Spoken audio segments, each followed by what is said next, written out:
The stage lights blazed brighter than anything Emma had ever seen. At just 12 years old, she stood in front of thousands in the audience and millions watching from home. Her tiny hands trembled as she clutched the microphone, her knees almost buckling. For years, Emma had dreamed of this moment, watching reruns of auditions where ordinary people became stars overnight. Now it was her turn. But as the judges looked up, their faces unreadable, the pressure nearly drowned her. "Tell us your name," Simon asked, his voice calm but sharp. "Emma." "Emma Grace," she whispered, her voice barely carrying. The audience chuckled softly at her nervousness, and her heart sank. She began to sing a pop song she had rehearsed endlessly. Her voice was sweet, but shaky. The notes weren't wrong, but they weren't special either. She could feel the song slipping away from her control. People in the audience started shifting in their seats. The silence between verses felt louder than the music. Then came the dreaded moment. Simon raised his hand. The music cut instantly. The room fell silent. Emma froze, eyes widening, afraid she had failed before she even had a chance. The other judges looked at Simon, waiting. Emma's throat tightened, tears threatening. Simon leaned forward. "Emma. I don't think that's the song for you." His words cut, but his eyes weren't cruel. "Is there something else? Something that means more to you?" Emma's heart raced. Another song. Her mind was a blank canvas of fear. But then, she remembered the one song she had always sung in her room when no one was listening, the lullaby her mother used to sing before she passed away. It wasn't flashy. It wasn't what people expected for a big stage. But it was hers. She nodded slowly. "Yes. I have one more." The crowd held its breath. Simon gestured. "Take your time." The lights dimmed slightly. Emma closed her eyes, clutching the microphone close as if it were her mother's hand. When she opened her mouth again, everything changed. Her voice was no longer trembling, it was clear, angelic, and filled with raw emotion. Each note soared through the theater, not just hitting pitches but telling a story.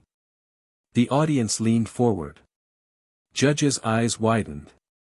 What had been nervous whispers moments before had transformed into a voice filled with power and soul far beyond her years. It wasn't just singing, it was heartbreak, love, and hope woven into melody. Emma sang as though she were alone in her bedroom, remembering her mother's face. And for the first time, she wasn't afraid. When the last note faded into silence, the entire auditorium was frozen. No applause, no whispers, just silence thick with emotion. Emma stood still, chest rising and falling, eyes wet with tears. She thought she had failed again. But then, one person stood. A woman in the front row. Then another. And another. Suddenly, the entire theater erupted into a standing ovation.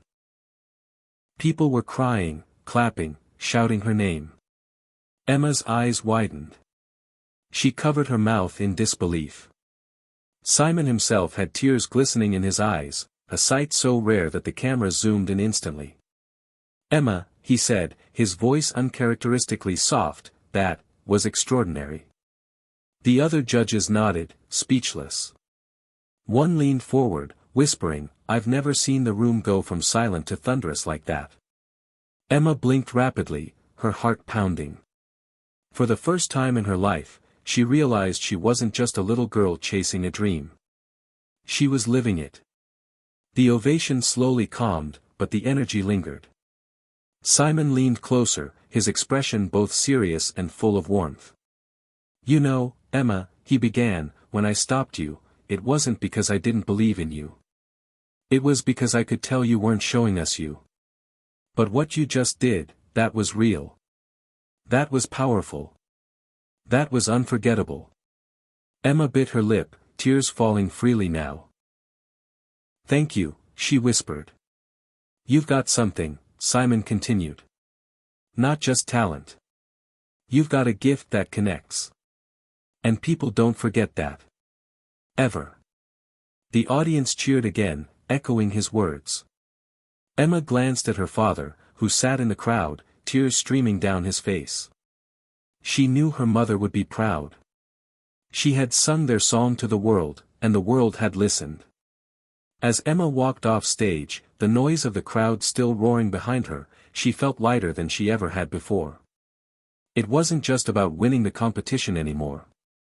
It was about finding her voice, her courage, and her place in the world. Backstage, crew members congratulated her, saying she had given them goosebumps. Strangers told her she had touched their hearts. Cameras followed her, capturing every smile, every tear. For a girl who once sang only in her bedroom, too shy to let anyone hear, this was the beginning of something far greater than she had imagined. That night, clips of her audition spread across social media like wildfire. Headlines read, "12-year-old leaves Simon speechless, young girl's song brings audience to tears," and "This performance will break your heart." But for Emma, the biggest victory wasn't fame, or applause, or headlines. It was the moment she realized her mother's lullaby had reached millions. Through her voice, her mother's love still lived on. And somewhere in the crowd's thunderous cheers, Emma knew she had finally found home, on a stage that once terrified her, but now embraced her as its brightest star.